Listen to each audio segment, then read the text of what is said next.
Your mind has to seek discomfort. It has to seek these difficult tasks. You have to enjoy it. And you have to figure out a way to make your mind enjoy those things. And some people it comes easy and some people it doesn't. Some people it takes a long time. I always tell people the best thing you could ever do is force yourself to a schedule. Just write it down. Like today I have to do an hour on the treadmill. I have to do an hour, no matter what. Even if you're walking on it, you're doing an hour on a treadmill. The next time you're going to do it, just, okay, you did an hour and this is the amount of miles you got in. Next time you're going to, add 3 miles. Put an extra 3 miles in that 1 hour. And just keep doing things like that. Write down, today I'm going to do 100 push-ups, and I'm going to do 100 sit-ups, and I'm going to do 100 chin-ups. That's today. And then force yourself. Force yourself to adhere to a schedule. Make a Monday, Wednesday, Friday workout schedule. Give yourself some time off, Like don't even crush yourself to the point where you can't do it. Make it so that you really appreciate those Tuesdays and Thursdays. But on Monday, Wednesday, and Friday, you're going to get after it, and this is what you're going to do. Most people just try to go work out, and you're kind of aimless, and you show up, and you pick up the jump rope, and you jump a little rope, maybe you hit the heavy bag a little bit, maybe you do some curls, but you don't really have an aim. That's why people like to hire trainers, because a trainer will tell you what to do. Well, you can tell yourself what to do. If you don't have money for a trainer, you don't even have to have fucking equipment. With bodyweight squats, sit-ups, chin-ups, push-ups, you could give yourself a brutal full bodyweight workout. And you can find these for free on YouTube. There's a ton of them. There's a ton of these bodyweight workouts you could do. Just force yourself. Write it down. Monday, Wednesday, and Friday, I'm going to do 100 push-ups. I'm going to do 100 chin-ups. I'm going to do 100 sit-ups. Even if it takes me all fucking day. Even if I have to do 10 and 10 and 10 and keep going all day, that's what you do. Do 10 push-ups, take a break for 20 minutes, do another 10. But get those 100 in. I don't believe in half-assing things. This life is short. If you get into something, get into it. And if you're not into it, don't be into it. And I think that insanity and greatness are next-door neighbors, and they borrow each other's sugar. That's my, that's what I've always said. There's something about mastery, like true mastery, that requires you to shut off massive areas of your life. There's a lot of people that are scared of their ability to do something that's difficult. I don't know if I could force myself to be disciplined. I don't know if I could force myself to take that kind of action. Well, if you do force yourself to take that kind of action, you don't have that question anymore.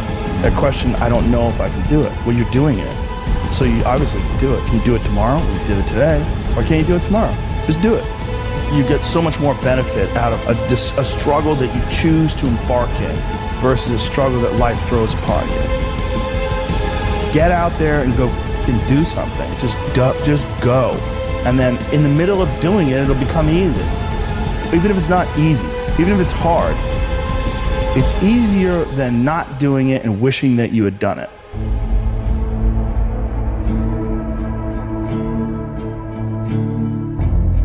Oftentimes people confuse discipline with focus, and this is why that's important.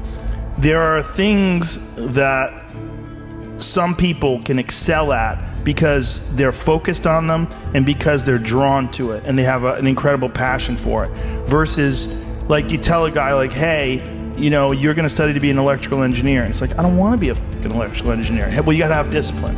And so they don't have the drive, and they don't get excited about it, and they don't do. But if you tell that guy, whatever, you're going to be a golfer, and he loves golf, and he's practicing every day, and he becomes a professional golfer. And you say, well, I thought that guy didn't have any discipline. Well, it's not that he didn't have any discipline. He's just not interested in that other thing. I was never a disciplined kid, but I would find things that I loved, and I was obsessed, and I always felt embarrassed by it. Because people would say, oh, your son, like to my mom, your son is so disciplined. And she'd be like, my son's fucking crazy. Like, he's not disciplined. He finds these things and that's all he does all day long. Like, it's not really discipline because he doesn't clean his room. He's fucking lazy. There's all sorts of shit he's supposed to do. I never did my homework. There's all the, but if I had a thing that I was into, I was obsessed. You were crazy about it. But it would bother me that I didn't really have discipline. Like if I had jobs that I had to do, I didn't do a good job at them, like construction jobs that I had. But when it came to martial arts... How did you find those things, though? How did you find those things? Did you stumble upon them? I just got lucky. Martial arts, I just got lucky. And it clicked with me like almost immediately. I became obsessed. and I wanted to excel at it. And so I was just doing it all day long.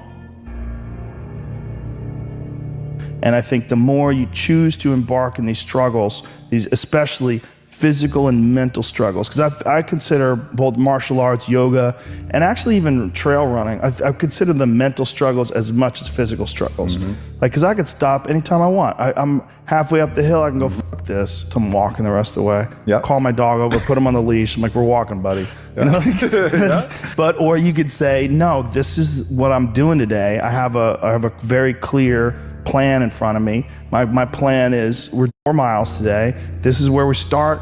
This is where we end. This is what we're doing. Sometimes when things are really hard to do, you think, oh my God, I gotta stop doing this. But once you do it and you complete it, you have a satisfaction, this sense of satisfaction that you did something really difficult that is irreplaceable. And some kids never get that, and they just stay fat and stupid their whole life. Right. And some kids, they get these little lessons, and then they realize, like, you can push yourself and you can get somewhere. Some kids get real lucky and they get involved in sports or martial arts early, and one of the best benefits of sports is you realize that through hard work you get improvement, through improvement you get success, through success you get that big dopamine rush, you get that good feeling, right? You get confidence, you get this knowledge. You get the girl. Yeah, you get, sometimes, I didn't, but you get this knowledge that you can do something that's difficult and you can overcome, even though it feels like you can't. You're gonna have days where you suck, but those days are so motivational. I mean, that's the bright side of tragedy. So when you come through it, you really will have an appreciation for the moments without tragedy. You don't really feel it unless unless life burns you. You don't really feel it. It's one of the things that I tell people all the time, because a lot of people have a hard time defining themselves. They define themselves by failure because they failed. But I'm like, you're not your failures, you're you. Okay, your life is a series of lessons you've learned. Now, if you just dwell on the failures, like that's not healthy. It's not smart and it's not empowering. What you got to do is look at those failures and go, well, now you know what not to do. But you're not that. You're you. You could have done the stupidest shit ever, but it's just not you. That's not you. You're a different thing. You're the being that's experiencing all these failures. And if you know that they're fuck-ups, then you've learned, okay? If you repeat them over and over again, well, then I can't talk to you. Yeah. If you keep going back and doing the same stupid shit over and over again, well, you got a deeper issue. I don't know what it is, but I don't have the time. Building up that ability to endure things, that's also a very important mechanism that you could apply to everyday life. Like that, the mechanism of understanding how to endure. Like Jocko Willink's a perfect example. He has that thing on his, if you go to his Instagram page, almost every other photo is a watch. And it's a watch that says 4:30 in the morning, because that's when he gets up and he works out. And he earns the sunset.